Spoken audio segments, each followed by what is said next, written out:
что за дичью я занимаюсь? То есть, типа, нафига мне все это надо? Я все и так знаю, что с этим у меня такое отношение, с этим такое, с этим другое.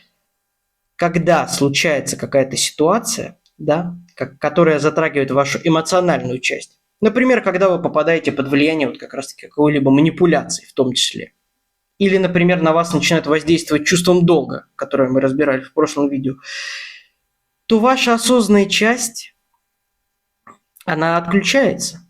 В большинстве случаев она отключается, и вы начинаете действовать уже по заранее заученному паттерну поведения. Вот. Там подавляющее большинство людей не начинает думать, что так, этот человек у меня входит в такой круг общения, значит, я могу отреагировать вот так, вот так, вот так и вот так. Если изначально выстроенных личностных границ нет понимания, как реагировать, то вы неосознанно будете скатываться к тем паттернам поведения, которые у вас уже заучены.